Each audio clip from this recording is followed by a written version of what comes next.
বিসমিল্লাহির রহমানির রহিম। মাদক দ্রব্য নিয়ন্ত্রণ আইন 2018 সালের 63 নম্বর আইন। এই মাদক দ্রব্য নিয়ন্ত্রণ আইন 1 থেকে 56টা ধারা আছে। এর মধ্যে আমরা 1 থেকে 56টা ধারাই পড়ব, আলোচনা করব। সিংহভাগ আলোচনা শেষ। আর বাকি এখানে তফসিল আছে, সরণি আছে, এগুলো দেখবেন।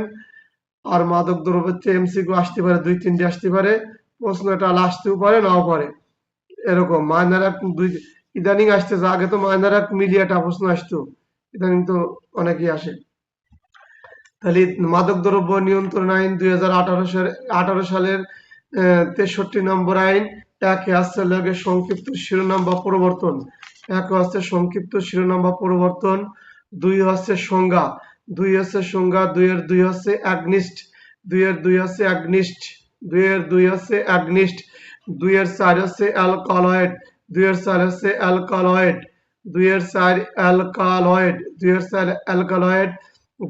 পাঁচ অ্যালকোহল।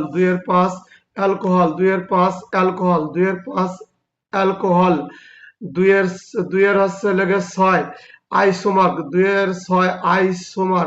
আইসো আইসোমার আই দুইয়ের পাঁচ হলো দুইয়ের ছয় হচ্ছে লেগে আইসোমার। আইসোমার দুইয়ের ছয় হচ্ছে আইসোমার। দুইয়ের আট হচ্ছে ওয়াশ। আটে ওয়াশ। নয় তো আছে মাদকের শ্রেণীবিভাগ। মাদক 3 শ্রেণীর, ক খ গ। মাদকের শ্রেণীবিভাগ। তারপরে আছে 24 হচ্ছে বিয়ার। 26 হচ্ছে বিউয়ারি। 25 হচ্ছে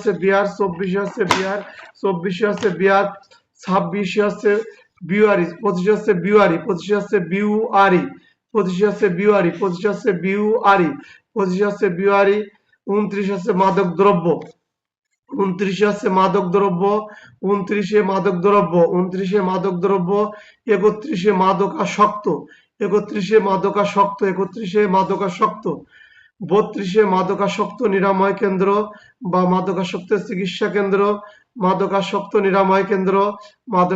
চিকিৎসা কেন্দ্র। তারপরে আছে পর্বলগে মাদক দ্রব্য আইনের 5 মাদক দ্রব্যের প্রধান কার্যাবলী ঢাকা হবে, এমসিকিউ একটাই আছে। তারপরে 6 মাদক দ্রব্য অধিদপ্তরের কার্যাবলী। 6 আছে অধিদপ্তরের কার্যাবলী। মাদক দ্রব্য অধিদপ্তরের কার্যাবলী। 6 আছে অধিদপ্তরের কার্যাবলী। 9 দ্রব্য আইনের 9 অ্যালকোহল ব্যতীত অন্যান্য মাদক দ্রব্য উৎপাদন সম্পর্কে বিধিনিষেধ। অ্যালকোহল ব্যতীত অন্যান্য মাদক দ্রব্য উৎপাদন সম্পর্কে সরাসরি বলবেন অন্যান্য মাদক দ্রব্য উৎপাদন সম্পর্কে বিধিনিষেধ। অ্যালকোহল ব্যতীত অন্যান্য মাদক দ্রব্য উৎপাদন সম্পর্কে বিধিনিষেধ।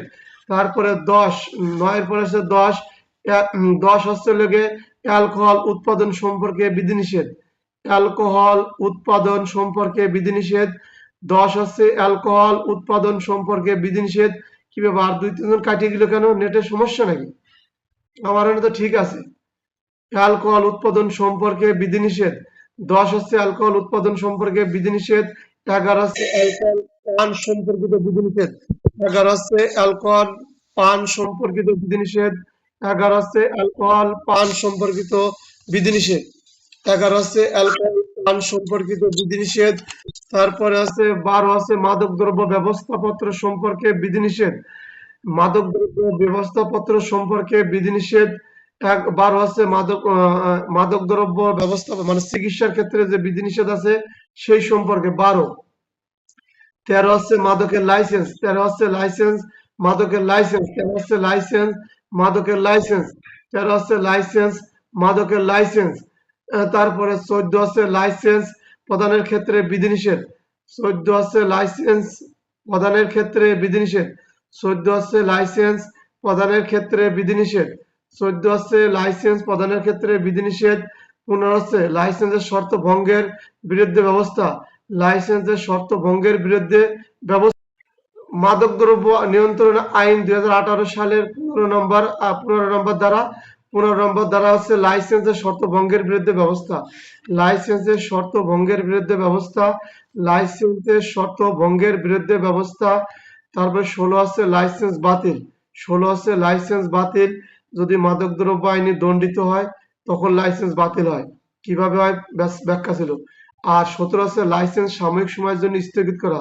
লাইসেন্স সাময়িক সময়ের জন্য স্থগিত করা, মাদকদ্রব্যের লাইসেন্স সাময়িক সময়ের জন্য স্থগিত করা। তারপরে 18 হচ্ছে কতিপয় লাইসেন্স প্রদানের ক্ষেত্রে বিধিনিষেধ। কতিপয় লাইসেন্স প্রদানের ক্ষেত্রে বিধিনিষেধ। কতিপয় লাইসেন্স প্রদানের ক্ষেত্রে বিধিনিষেধ।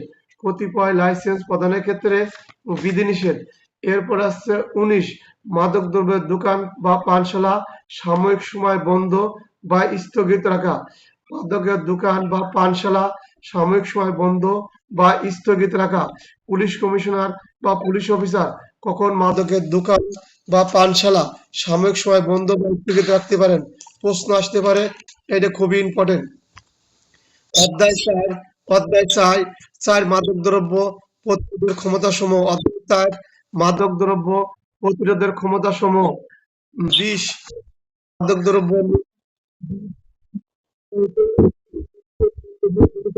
প্রবেশের ক্ষমতা। 20 হচ্ছে প্রবেশের ক্ষমতা।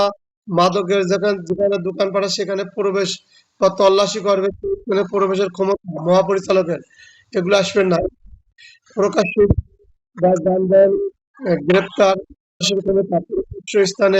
প্রকাশ্য স্থানে বা যানবাহনে প্রকাশ্য স্থানে বা যানবাহনে তল্লাশি, আটক বা জব্দের ক্ষমতা। 23 পরোয়ানা ব্যতীত তল্লাশি, তল্লাশি, আটক বা গ্রেপ্তার। পরোয়ানা ব্যতীত বা বিনা পরোয়ানায়। 23 বিনা পরোয়ানায় তল্লাশি, গ্রেপ্তার বা জব্দের ক্ষমতা। এখানে কিন্তু এই গ্রেপ্তার জব্দ কিন্তু কয়টা ধারা আছে, বুঝে বুঝে ওই বোঝানো, মানে আমি এক ব্যাখ্যামূলক আলোচনা করছিলাম। পরবর্তী ক্লাসে যে গুরুত্বপূর্ণ কটা ক্লাস আছে শেষ হওয়ার পরে ওই গুরুত্বপূর্ণ ক্লাসগুলো আরেকটা করবো ইনশাল্লাহ। তারপর আছে 24 দেহ তল্লাশির জন্য বিশেষ পরীক্ষা। দেহ তল্লাশির জন্য বিশেষ পরীক্ষা। মাদকদ্রব্য নিয়ন্ত্রণ আইনের 24 দেহ তল্লাশির জন্য বিশেষ পরীক্ষা। দেহ তল্লাশির জন্য বিশেষ পরীক্ষা। দেহ তল্লাশির জন্য বিশেষ পরীক্ষা। মাদক সম্পর্কে ঊর্ধ্বতন কর্মকর্তাকে অবৈধকরণ। মাদক সম্পর্কে ঊর্ধ্বতন কর্মকর্তাকে অবৈধকরণ। মাদক সম্পর্কে ঊর্ধ্বতন কর্মকর্তাকে অবৈধকরণ। 26 বাজেয়াপ্তযোগ্য মাদকদ্রব্য বস্তু বাজেয়াপ্তকরণ। বাজেয়াপ্তযোগ্য মাদকদ্রব্য, বাজেয়াপ্তকৃত মাদকদ্রব্য বা বস্তু এগুলো কিভাবে বাজেয়াপ্ত হবে সেই সম্পর্কে বলছে। 27 বাজেয়াপ্তর পদ্ধতি। মাদকদ্রব্য, মাদকের সঙ্গে যে টাকা পয়সা বস্তু যা কিছু আছে তা বাজেয়াপ্তের পদ্ধতি।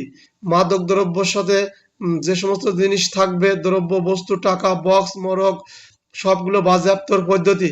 28 বাজেয়াপ্ত এবং আটককৃত মাদকদ্রব্য দ্রব্যাদি নিষ্পত্তি বা বিলিবন্দেজ। বাজেয়াপ্তযোগ্য বা আটককৃত মাদকদ্রব্য নিষ্পত্তি এবং বিলিবন্দেজ, এগুলো শিরোনাম বলতেছি। তারপরে 29 মাদক গ্রেপ্তারকৃত ব্যক্তি বা আটককৃত মালামাল সম্পর্কে বিধিবিধান।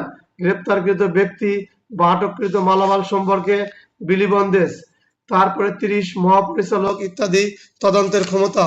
মহাপরিচালকের তদন্তের ক্ষমতা। এমসিকিউ মহাপরিচালক যখন তদন্ত করবে তার নিকট থেকে যেন ক্ষমতাপ্রাপ্ত মাদকদ্রব্য অধিদপ্তরের কোন কর্মচারী বা সরকার কর্তৃক গেজেট প্রকাশ পূর্বক যারা এই তল্লাশি বা তদন্তের ক্ষমতা পাবে তারা কার ক্ষমতার মতো ক্ষমতা প্রয়োগ করবেন?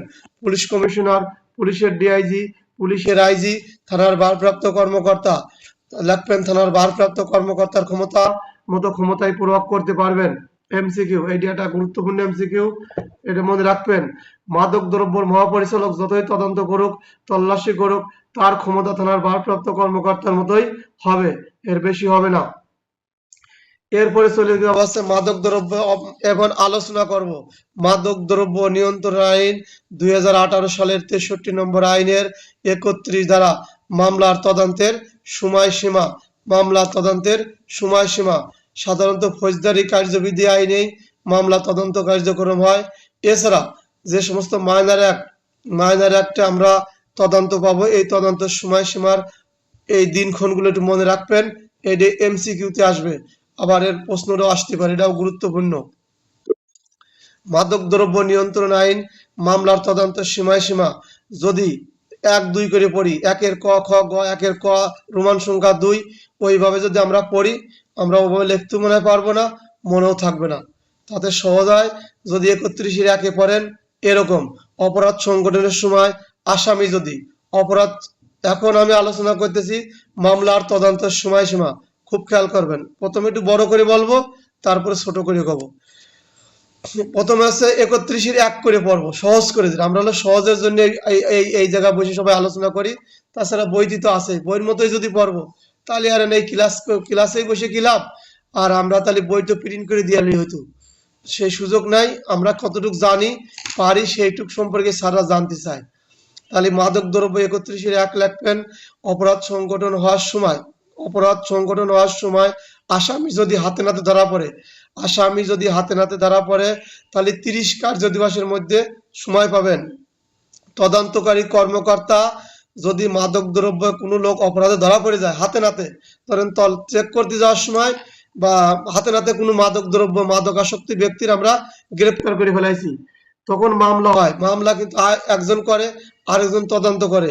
এই তদন্তকারী অফিসার যদি হাতে নাতে ধৃত হয়, আসামি যদি হাতে নাতে গ্রেপ্তার হয়, পুলিশ করুক বা মাদকদ্রব্য লোক করুক বা অন্য কোনো ব্যক্তি করুক, উক্ত ব্যক্তি যদি হাতে নাতে ধৃত হয় বা গ্রেপ্তার হয়, তাহলে 30 কার্য দিবস, তাহলে কত কার্য দিবস?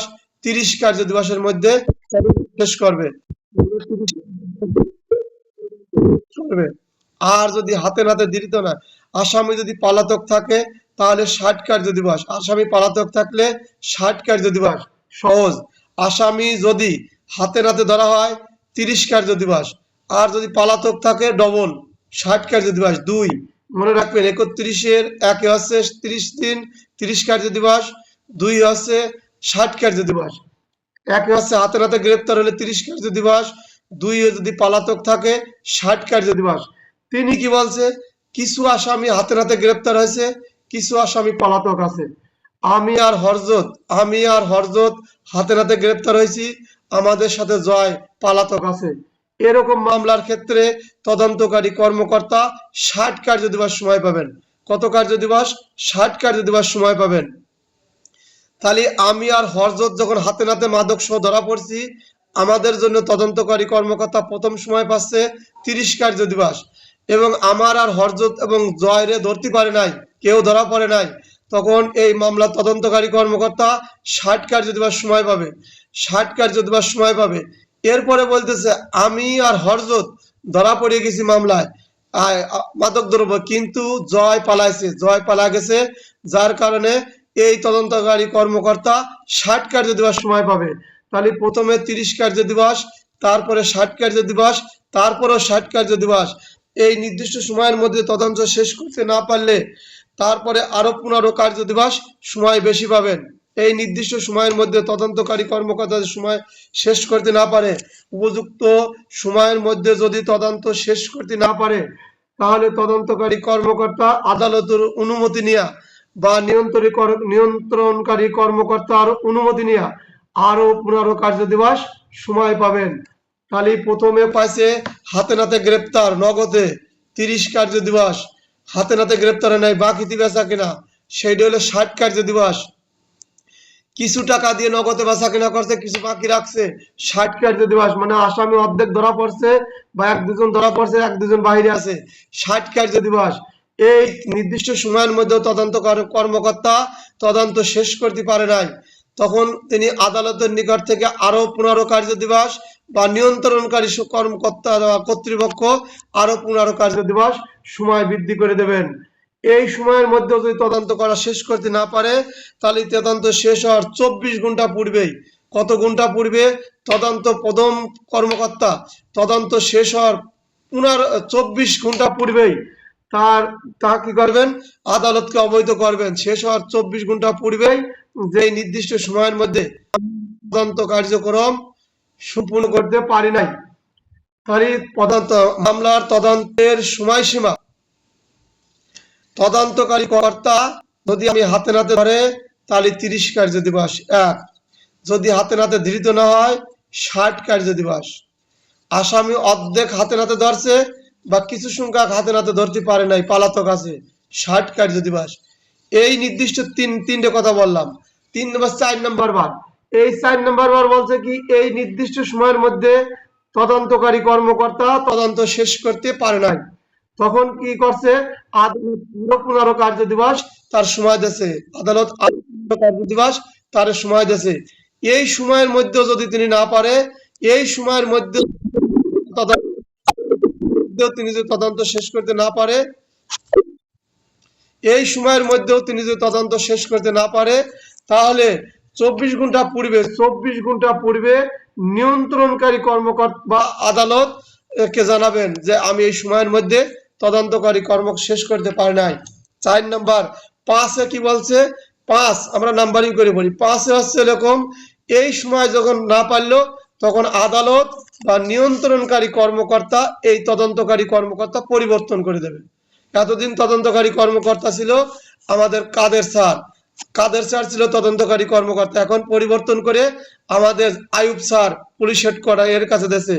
এর কাছে নিয়মটা কিরকম, ওই প্রথম প্যাটার্ন খেয়াল রাখবেন। যদি আসামি হাতে নাতে ধৃত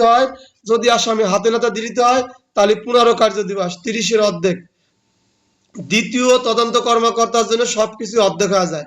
একটা সহজ জিনিস মনে রাখবেন, প্রথম কর্মকর্তা তদন্তকারী কর্মকর্তা যেমন ডবল সময় পায়, দ্বিতীয় তদন্তকারী কর্মকর্তা কিন্তু প্রত্যেক ক্ষেত্রে দেখুন অর্ধেক সময় পায়। সহজ, প্রথমটা মনে রাখলে দ্বিতীয়টা সহজ হয়ে যায়। তাহলে দ্বিতীয় তদন্তকারী কর্মকর্তা হচ্ছে এখানে আমাদের আয়ুব স্যার কি বলছে, তদন্তকারী কর্মকর্তা নিয়োগ হওয়ার পরে উনি হাতে নাতে ধৃত যদি হইতো আসামি, তাহলে পাইতো 15 কার্য দিবস। কিন্তু আসামি হাতে নাতে ধৃত না হলে তাহলে উনি কত কার্য দিবস পাবে, ওই যে 60 ছিল তার অর্ধেক, 30 কার্য দিবস তিনি সময় পাবেন। তিনি 30 কার্য দিবস সময় পাবেন। এই সময়ের মধ্যে তদন্ত যদি শেষ করতে না পারে আইয়ুব স্যার পুলিশ হেডকোয়ার্টার, এই তদন্তকর্তা যদি শেষ করতে না পারে, তাহলে 24 ঘন্টা পূর্বেই আদালতকে অবৈধ করবেন অথবা তার নিয়ন্ত্রণকারী কর্মকর্তা কর্তৃপক্ষকে অবৈধ করবেন। প্রত্যেক তদন্ত নিয়ম নীতিতে এরকম কথাগুলো আমরা পাবো। আমরা অস্ত্র আইনের তদন্ত, পুলিশ আইনের তদন্ত মানে নাই, পুলিশ আইন ছিল না, নাই, কিন্তু অস্ত্র আইন, তারপরে আরেকটা কি বললাম, অস্ত্র আইনি পাইছি আর মাদক দ্রব্য পাইছি। তাহলে অস্ত্র আইনের দ্বিতীয় কর্মকর্তা যদি আসামি হাতে নাতে ধৃত হয় তাহলে 15 কার্য দিবস অর্ধেক, আর যদি হাতে নাতে ধৃত না হয় তাহলে 30 কার্য দিবস। এইখানে একটা কলাম বাদ আছে, কিছু সংখ্যক হাতে নাতে কিছু সংখ্যক বাইরে, দ্বিতীয় কর্মকর্তার এই অপশনটা বাতিল নাই।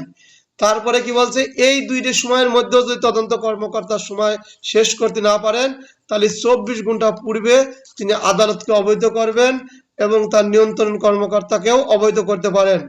এই সময়ের মধ্যে যখন তদন্ত শেষ করতে, উল্লেখিত সময়ের মধ্যে প্রথম এবং দ্বিতীয় কর্মকর্তা যখন শেষ করতে না পারে, তখন আদালত যদি মনে করে তদন্তকারী কর্মকর্তার গাফলতি আছে, এই তদন্তকারী কার্যক্রমে তদন্তকারী কর্মকর্তা যেমন কাদের স্যার ছিল প্রথমে, দ্বিতীয়বার আয়ুব, এদের গাফলতি আছে, এদের দক্ষতা কম আছে, এরা ভালো করে মনোনিবেশন করে নাই তদন্তে, এরা সময় দেয় নাই, এরকম বিষয় যদি সন্দেহ হয়, তাহলে আদালত এই নিয়ন্ত্রণকারী অফিসার, যারা এই তদন্তকারী অফিসার কাদের এবং এই আইয়ুবকে নিয়ন্ত্রণ করে, এই অফিসার এদের কাছে ব্যবস্থা গ্রহণের জন্য নির্দেশ দেবে বা ব্যবস্থা গ্রহণের জন্য বলবে। এদের ব্যবস্থা কি গ্রহণ করবে, বাৎসরিক প্রতিবেদনে গোপন প্রতিবেদনে এর বিরুদ্ধে বিষয়টা লেখবে, যেন তিনি দায়িত্ব কর্তব্য সঠিকভাবে পালন করেন না বা ইনি ভালো মানের চৌকস অফিসার না, যেটা যেমন মনে চায় সেটা লেখবে এবং এটা লিখিত করে রাখবে এই তদন্তকারী কর্মকর্তার বিরুদ্ধে। এটা আদালত বলবে নিয়ন্ত্রণকারী অফিসারকে। আদালত কিন্তু এই নির্দেশ দেবে না যে কাদের বা আইয়ুবকে এই কাজ করেন, বলবে আপনার অফিসার তদন্তে গাফলতি রাখছে, তদন্তে তার অনীহা ছিল, সে সময় দেয় নাই, যার কারণে যে তদন্ত সঠিক তথ্য বাহির করতে পারে নাই। তাহলে তদন্ত সহজ হলো 31-এর 1-এ আসছে যদি আসামি হাতে নাতে ধৃত হয় তাহলে 30 কার্য দিবস প্রথম তদন্তকারী কর্মকর্তা। আর যদি হাতে নাতে দেরিতে না হয় 60 কার্য দিবস। আসামি হাতে নাতে দেরিতে হয়েছে, কিছু দেরিতে হয় নাই, 60 কার্য দিবস। এই সময়ের ভিতরে যদি তদন্ত শেষ না করতে পারেন তাহলে আরো 15 কার্য দিবস, আরো 15 কার্য দিবস। এই সময়ের ভিতরে যদি তদন্ত শেষ না করতে পারেন 24 ঘন্টা পূর্বে নিয়ন্ত্রণকারী অফিসার বা আদালতকে অবহিত করবেন। আদালত বা নিয়ন্ত্রণকারী অফিসার নতুন তদন্তকারী কর্মকর্তা নিয়োগ করবে। এই তদন্তকারী কর্মকর্তা আসামি যদি হাতে নাতে দেরিতে হয় তাহলে 15 কার্য দিবস, হাতে নাতে দেরিতে না হলে 30 কার্য দিবসের মধ্যে তদন্ত শেষ করবেন। নির্দিষ্ট সময়ের মধ্যেও যদি তদন্ত শেষ করতে না পারে 24 ঘন্টা পূর্বে, 24 ঘন্টা পূর্বে নিয়ন্ত্রণকারী অফিসার বা আদালতকে অবহিত করবেন। এই আদালতকে অবহিত করবেন। 5 নম্বরে আছে আপনাদের দায়িত্ব কর্তব্য সঠিকভাবে পালন করেন নাই, গাফলতি করছেন, সময় দেন নাই। এই বিষয়টা আদালত আপনার নিয়ন্ত্রণকারী অফিসারকে অবহিত করবে যে আসলেই এরা দায়িত্ব কর্তব্য সঠিকভাবে পালন করে নাই, এদের বিরুদ্ধে ব্যবস্থা নেন বা এদের বাৎসরিক গোপন প্রতিবেদন এসিআর লিপিবদ্ধ করে রাখেন। এরা ভালো মানের অফিসার না, উত্তম অফিসার না। এই 3টে কি ভাষা লেখে, উত্তম মানে এসিআর লেখে। এরপরে ছিল 32 মামলা তদন্তের ভার হস্তান্তর। মামলা তদন্তের ভার হস্তান্তর ধারা 32 মামলা তদন্তের ভার হস্তান্তর।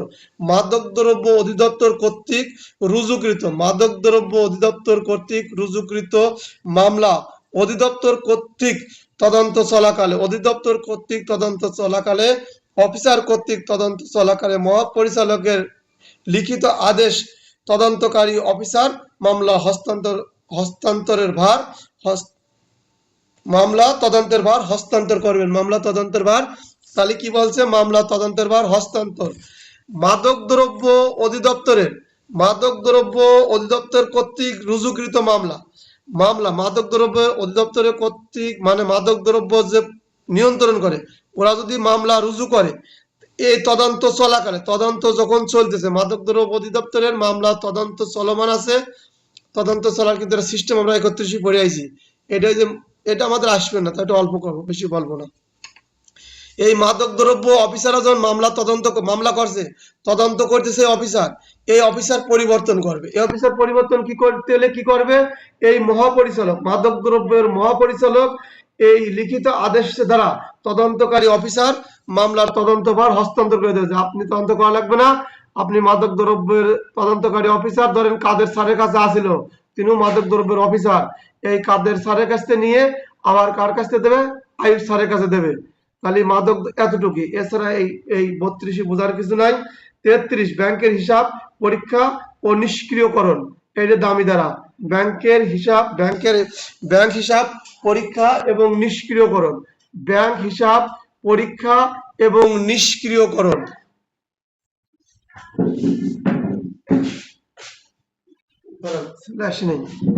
গেট তালা দেওয়া তো ছেলের জন্য দই বললাম। তাহলে ব্যাংকের হিসাব পরীক্ষা এবং নিষ্ক্রিয়করণ, এই ব্যাংকে দেখেন মাদক দ্রব্যের টাকা যদি ব্যবসা বাণিজ্য করে টাকা পয়সা যদি আপনি ব্যাংকে জমান আর আদালত যদি জানতে পারে যে আপনি এই মাদক দ্রব্যের কাজ করে এই মাদক দ্রব্যের টাকা ইনভেস্ট করেন, তাহলে তাদের বিরুদ্ধে কি ধরনের ব্যবস্থা, এটা কিন্তু গুরুত্বপূর্ণ ধারা 32 ধারা ব্যাংকের হিসাব পরীক্ষা এবং নিষ্ক্রিয়করণ। যদি কোনো ব্যক্তি তার ব্যাংকে জমাকৃত অর্থ, যদি কোনো ব্যক্তি তার ব্যাংকে জমাকৃত অর্থ সম্পত্তি, যদি কোনো ব্যক্তি ব্যাংকে জমাকৃত অর্থ এবং সম্পত্তি কিন্তু ব্যাংকে কিন্তু সোনার উপর রাখা যায়, জানেন। ব্যাংকে কিন্তু ওই যে কি বলে ওই যে সোনার উপর রাখে না যারা ব্যবসা করে, ওরা কিন্তু আলাদা আলাদা কিনে রাখে। আমি ভুলে গেলাম ওই মানে এক একটা বক্স কিনে রাখে, ভাড়া রাখে, সেই ব্যাগকে ওরা সোনার উপর রাখিতে আসে। তো সেক্ষেত্রে অর্থ সম্পত্তি, অর্থ তো বোঝেনি, সম্পত্তি বলতে কিন্তু ওই টাকা পয়সা, ওই সোনা রূপা ব্যাংকে রাখা যায়, মূল্যবান ধাতব পদার্থ ব্যাংকে রাখা যায়। অনেকে জানা আছে, জানি না, এটা জানি রাখেন। ব্যাংকে কিন্তু ওই বাংকার না কি বলে, ভাষাটা ভুলে গেছি, ওইটা রাখা যায় ওই স্বর্ণ রূপা। হ্যালো, জয় বলেন।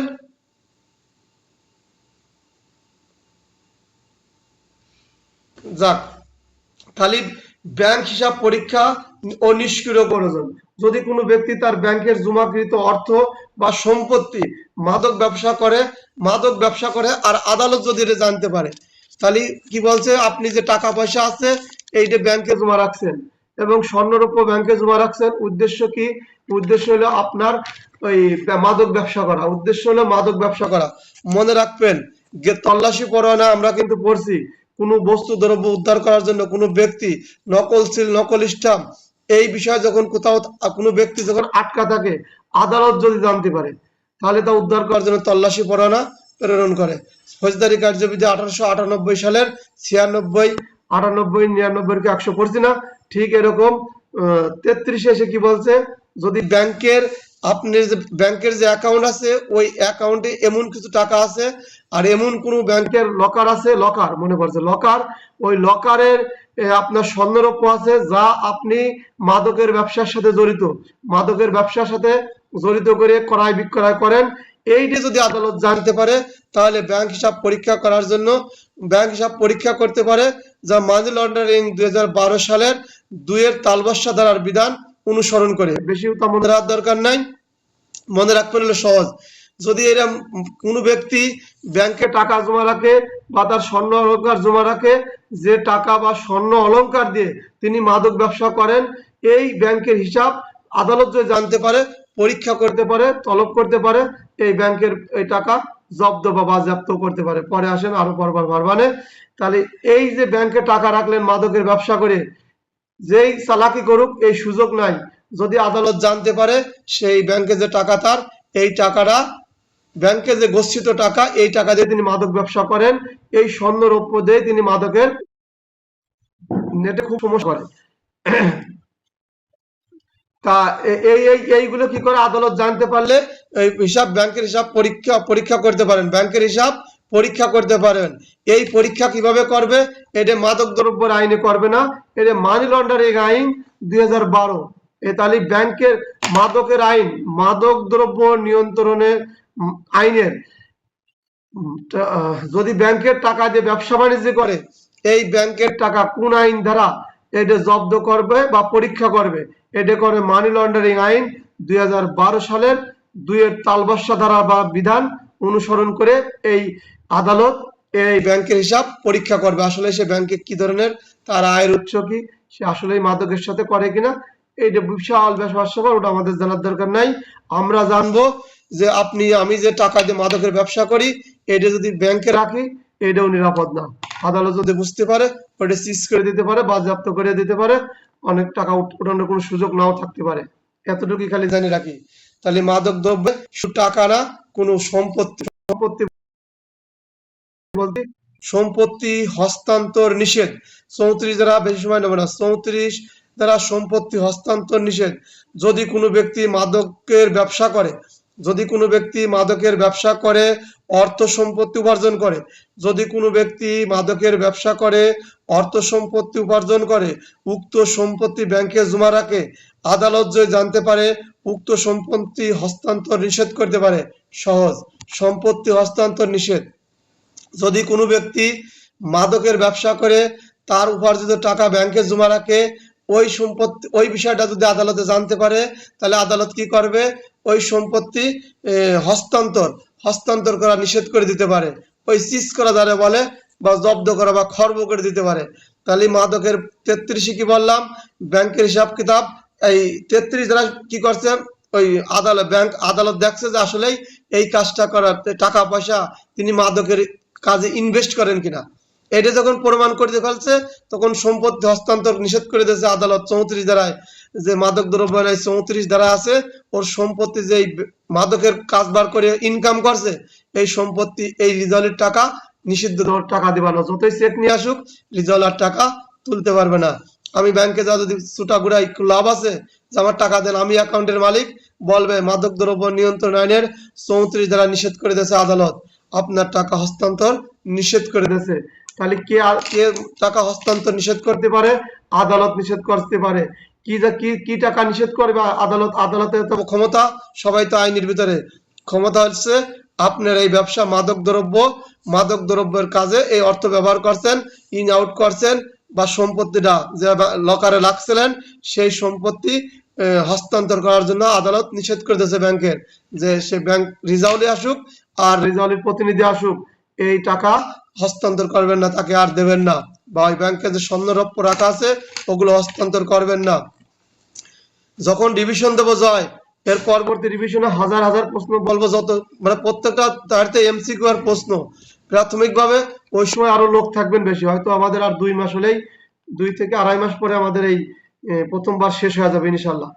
তারপরে 36 দ্বারা আছে সকল অপরাধের শাস্তি, এই 36 হচ্ছে আমাদের শাস্তির দ্বারা, 36 হচ্ছে শাস্তি।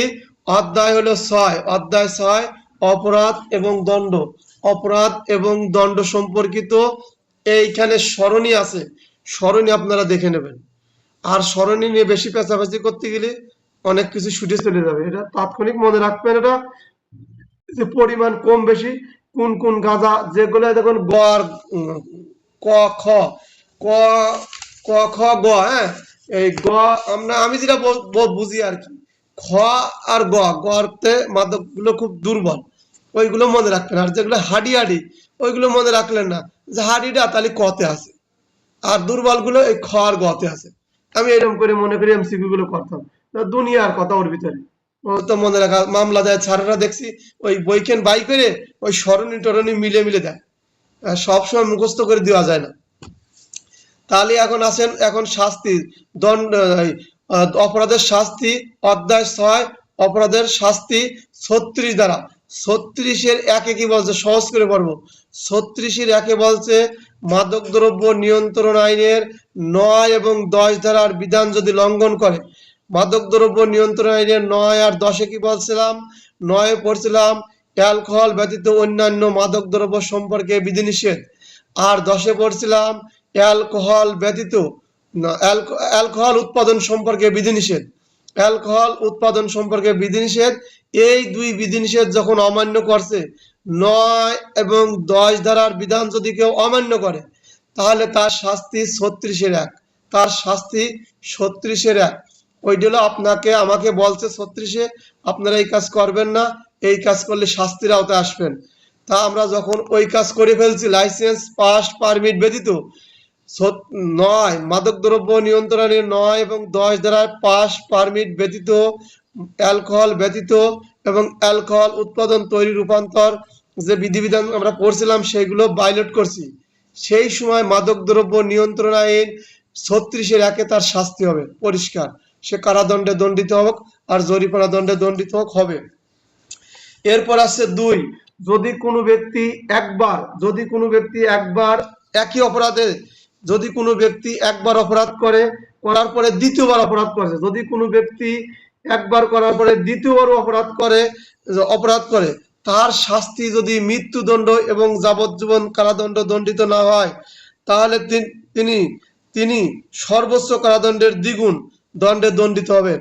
এর বাংলাটা কি, যদি কোনো ব্যক্তি একবার কারাদণ্ড হয়েছিল মাদকের, দ্বিতীয়বার অপরাধ করছে, দ্বিতীয়বার একই অপরাধ করছে, মাদক দ্রব্য আইন 36-এর 2 বলছে একবার এক অপরাধ করছে, যে বর্ধিত দণ্ড পড়ছি না, পড়ি নাই আমাদের ভুল কইকা, দণ্ডবিধি আছে বর্ধিত দণ্ড, অস্ত্র আইনে পড়ছি বর্ধিত দণ্ড, এখানেও ধরে নেন মনে মনে বর্ধিত দণ্ড, বা একবার মাদক দ্রব্য আইনে একবার অপরাধ করছে তার শাস্তি ছিল। এখন হচ্ছে কি দ্বিতীয়বার অপরাধ করছে, দ্বিতীয়বার অপরাধ করে যদি, এই দ্বিতীয়বার যখন তার শাস্তি দিতে গেছে, এই শাস্তিটা আদালত মৃত্যুদণ্ড বা যাবজ্জীবন কারাদণ্ড। যদি কোনো ব্যক্তির মৃত্যুদণ্ড হয়, এটা কিন্তু ডবল করা যায় না, আর যাবজ্জীবন কারাদণ্ড ডবল করা যায়, মানুষ তার 2 বার বাঁচানো যায় না।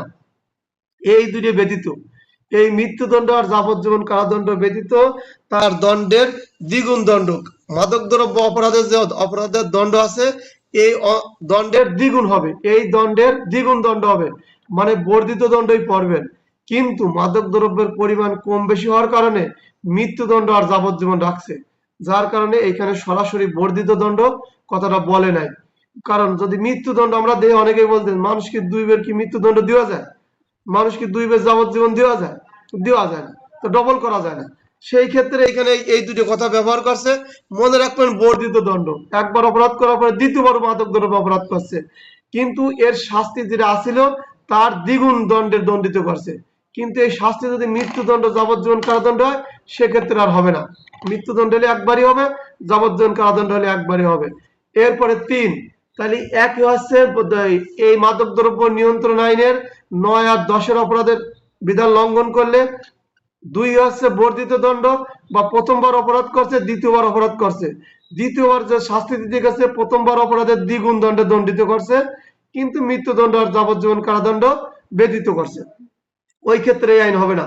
আর 3 নাম্বার হলো এই অপরাধ 2 বার করছে, করার পরে তৃতীয়বার করছে, 3 নম্বর অপরাধ তৃতীয়বার অপরাধ করার পরে এর শাস্তি যদি মৃত্যুদণ্ড আর যাবজ্জীবন কারাদণ্ড দেয়, তাহলে আর কোনো নাই, কি কারাদণ্ড যাবজ্জীবন দণ্ডিত না হয়, এই যদি হয় তাহলে কোনো সমস্যা নাই। তাহলে ন্যূনতম এই ব্যক্তির আর যে মাদক দ্রব্য অপরাধ যে করছে তার শাস্তি যদি 10 বছর হয়, 2 করছিল 2 বার, এর 10 বছরের পরে 20 বছর দিয়েছে, এই 20 বছরের সালাদটা খান্ত ভুল করছি, মাদক দ্রব্য একটা অপরাধে 3 বছর সাজা হয়েছে, এরপরে ও দ্বিতীয়বার করছে ওরে দেশে লোকে 6 বছর, এ 3 নাম্বার বার করছে, 3 নাম্বার বার করে যদি মৃত্যুদণ্ড আর যাবজ্জীবন কারাদণ্ড দেয় তাহলে সমস্যা নেই, ওটা নিয়ে কোনো কনফিউজ হলে এর পরবর্তী ন্যূনতম 20 বছরের কারাদণ্ড বা অর্থদণ্ড দণ্ডিত হবে। এর শাস্তির পরিমাণ 20 বছর, সর্বনিম্ন হবে 20 বছর, ন্যূনতম হবে 20 বছরের কারাদণ্ড। তাহলে আবার আমি সহজ করে বলি, প্রথমবার যদি কোনো মাদক দ্রব্য আইনে 36-এর অপরাধ আছে, 36-এর 1 হচ্ছে এক বা কোঅপারেন্ট, 36-এর 1 বলছে মাদক দ্রব্য আইনের 9 ও 10 ধারার বিধান লঙ্ঘন করলে তার শাস্তি। 2 বলছে দ্বিতীয়বার অপরাধ করলে বর্ধিত দণ্ড, দ্বিগুণ শাস্তি।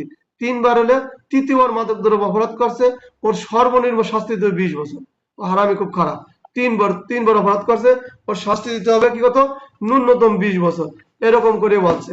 আর মৃত্যুদণ্ড কারাদণ্ড হলে বাদ, সেই সব আর আলাদা। 4 নাম্বার কি বলছে, 4 নাম্বার খেয়াল করেন, কোন ব্যক্তি মাদক সেবন করছে, কোন ব্যক্তি মাদক সেবন করার কারণে এরূপ সন্দেহ হয়েছে পুলিশ অফিসার বা ক্ষমতাপ্রাপ্ত অফিসারের নিকট, তাকে ক্ষমতাপ্রাপ্ত যে কোনো অফিসার পরীক্ষা করতে পারে। ওই আমরা 24-এ পড়ে আসছিলাম, তাহলে পরীক্ষা নিরীক্ষা করতে পারে, পরীক্ষার ফলাফল মাদকের উপস্থিতি যদি পাওয়া যায় তাহলে সে অফিসার ডোপ টেস্ট পরীক্ষা করে তিনি তার পরিবারের কে জানাবেন, তিনি তার পরিবার, যদি কোনো অফিসার বা ক্ষমতাপ্রাপ্ত অফিসার কোনো ব্যক্তির শরীরে মাদক দ্রব্য আছে, এটা বোঝার আছে, এই তার মাদক দ্রব্য আছে বা তাকে পরীক্ষা করলো, পরীক্ষা করার পরে ডোপ টেস্ট করার পরে তার শরীরে মাদকের উপস্থিতি পাওয়া গেল, তাহলে এই মাদক উপস্থিত পাওয়া গেলে দেখেন কত সুন্দর নিয়ম আর আইন, তখন এই অফিসার কি করে, এই অফিসার তারকে বলে যে আপনি চিকিৎসা হন, অথবা তার পরিবারকে বলে যে আপনি চিকিৎসা করান, মানে সহজ জিনিস, এটা বুঝিয়ে নেন। তাহলে ওই মাদক দ্রব্য অফিসার কি বলছে, বা পুলিশ অফিসার বা ক্ষমতাপ্রাপ্ত অফিসার, যে আপনার শরীরে তো ডোপ টেস্ট করলাম, মাদকের উপস্থিতি পাওয়া যায়, আমাদের লোকজনের দেখবেন লাইনে সাসপেনশন করে দেয়, তাই না, পরে সংকেত দেয় যে আপনি ই করবেন, আপনি চিকিৎসা হন, পরবর্তীবার আবার 3-4 মাস পরীক্ষা করে পরে অবজারভার হয়, এরপরে ওরা মাফ করে, ঠিক আছে। এরপরে যদি আপনি পরীক্ষা করেন এবং ওর আত্মীয় স্বজন যদি পরীক্ষা করে, বলে যে ঠিক আছে চিকিৎসা করব, এই চিকিৎসার খরচপাতি কিন্তু ওই যে ভিকটিম ওই এবং ওর পরিবার দেবে, এর চিকিৎসার খরচপাতি কে দেবে, এর চিকিৎসার খরচপাতি তার পরিবার, তাররা দেবে, এই চিকিৎসার খরচ তার পরিবার দেবে, অথবা ভিকটিম সে নিজেই বহন করবে, চিকিৎসার ব্যবস্থা করবেন, তার পরিবার চিকিৎসার খরচ দেবেন, যদি কেউ এই বিধান লঙ্ঘন করে তাহলে তার যদি লঙ্ঘন করে তাহলে তার শাস্তির ব্যবস্থা দেবেন। তাহলে 36-এ দেখেন কত সুন্দর 4 নাম্বার, 36-এর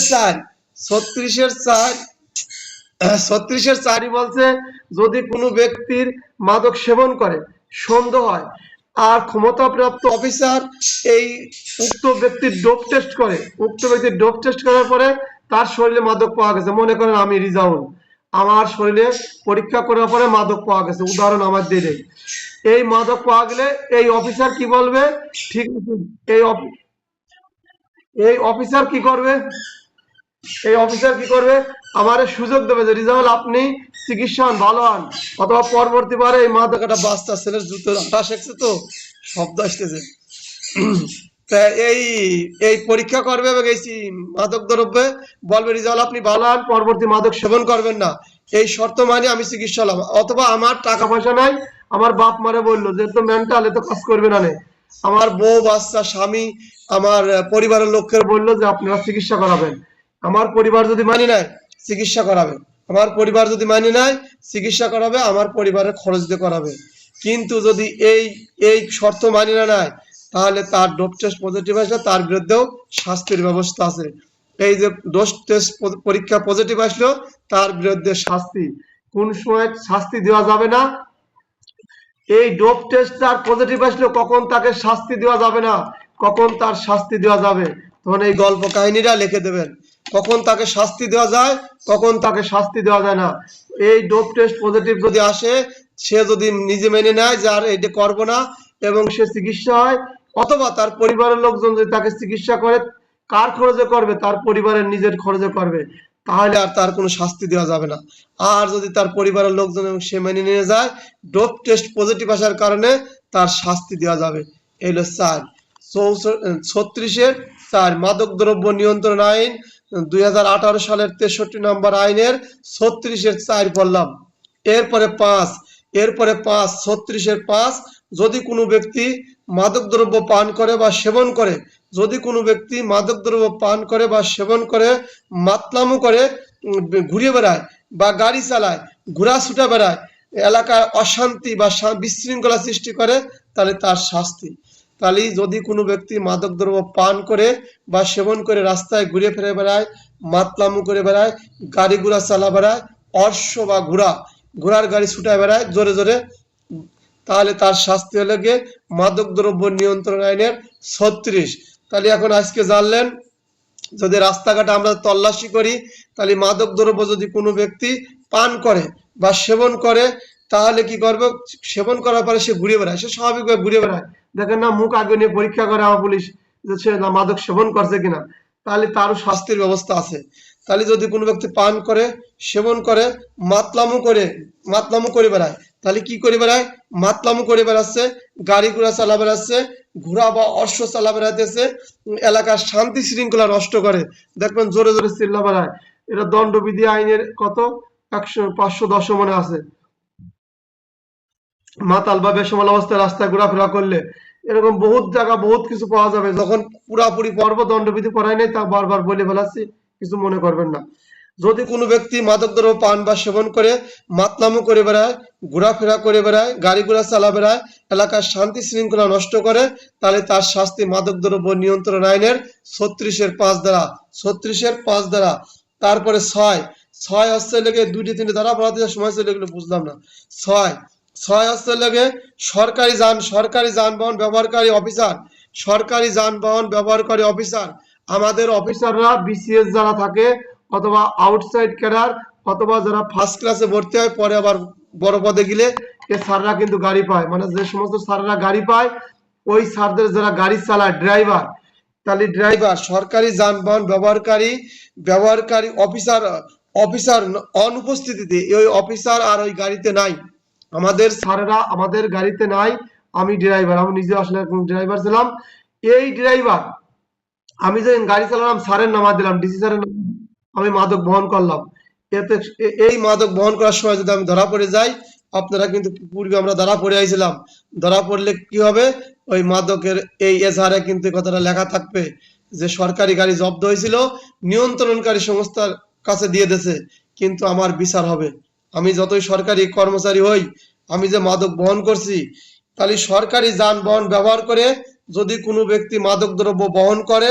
ওই কার অনুপস্থিতি, উক্ত অফিসার, যে অফিসারের জন্য গাড়ি বরাদ্দ, সেই অফিসারের অনুপস্থিতি, উক্ত ড্রাইভার যদি গাড়ি বহন করে, চালক যদি গাড়ি চালায়, মাদক যদি পাওয়া যায়, তাহলে তার শাস্তি, তা মাদক বহন করে এবং হাতে নাতে ধৃত হলে, তাহলে তার শাস্তি হবে মাদক দ্রব্য আইনের 36-এর 6। বাংলা আছে কি, যদি আমাদের অনেক লোক আছে না, সাহেবের গাড়ি চালা অনেক ক্ষমতা দেয় লাভ নেই, মাদক বেচা কিনা করবেন, ওই সাহেব উপস্থিত নেই গাড়িতে, আপনারা ধরে ফেলাবে, পূর্বে তারা পড়ে আসছি, ধরে ফেলানোর পরে ওই নিয়ন্ত্রণকারী অফিসারের কাছে গাড়ি দিয়ে দেবে, আপনি চলে যাবেন জেলখানায়, আপনি জেলখানায় চলে যাব, এবং আপনার শাস্তি দেওয়া যাবে মাদক দ্রব্য নিয়ন্ত্রণ আইনের 36-এর 6। এছাড়াও আপনি যে বিভাগে যে ডিপার্টমেন্টে চাকরি করবেন ওই বিভাগের বিধিবিধান অনুসারে পুলিশ যদি হন তাহলে পুলিশের 729 এবং পিআরবি হলে কত 857 880 857 880 এই ধারা হলেও আপনার আমাকে শাস্তির আওতায় আনা যাবে।